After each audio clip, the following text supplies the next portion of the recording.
ദുബായിൽ ടാക്സി സേവനങ്ങളുടെ ആവശ്യകത ഉയരുകയാണ്. കഴിഞ്ഞ വർഷത്തെ അപേക്ഷിച്ച് ഈ വർഷം ആദ്യ 6 മാസത്തിൽ ടാക്സി യാത്രകളുടെ എണ്ണത്തിൽ 7% വളർച്ചയാണ് രേഖപ്പെടുത്തിയത്. ഈ വർഷം ജനുവരി മുതൽ ജൂൺ വരെ ടാക്സികളാകെ 5,95,00,000 യാത്രകൾ നടത്തിയതായി ദുബായ് റോഡ്സ് ആൻഡ് ട്രാൻസ്പോർട്ട് അതോറിറ്റിയുടെ കീഴിലെ പൊതുഗതാഗത authority planning and business development അധികൃതർ അറിയിച്ചു. കഴിഞ്ഞ വർഷം ഇതേ കാലയളവിൽ 5,57,00,000 യാത്രകളുടെ എണ്ണം. 2024 അപേക്ഷിച്ച് ഈ വർഷം 7% വളർച്ചയാണ് രേഖപ്പെടുത്തിയത്. യാത്രകളുടെ എണ്ണത്തോടൊപ്പം യാത്രക്കാരുടെ എണ്ണവും വർദ്ധിച്ചിട്ടുണ്ട്. 6 മാസം ആകെ യാത്ര ചെയ്തവരുടെ എണ്ണം 10,35,00,000.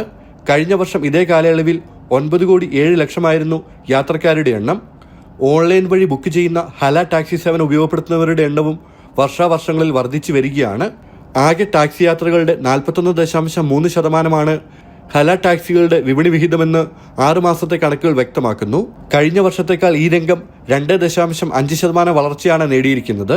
എമിറേറ്റിലെ ആകെ ടാക്സി ഡ്രൈവർമാരുടെ എണ്ണം ഇക്കാലയളവിൽ 13,000 നിന്ന് 14,000 ഉയർന്നിട്ടുണ്ട്. എമിറേറ്റിൽ ടാക്സി സേവനങ്ങളുടെ ആവശ്യകത ഉയരുന്നുവെന്നതാണ് യാത്രക്കാരുടെ എണ്ണം പ്രതിഫലിപ്പിക്കുന്നതെന്ന് അധികൃതർ വ്യക്തമാക്കി. ജനം, ദുബായ്.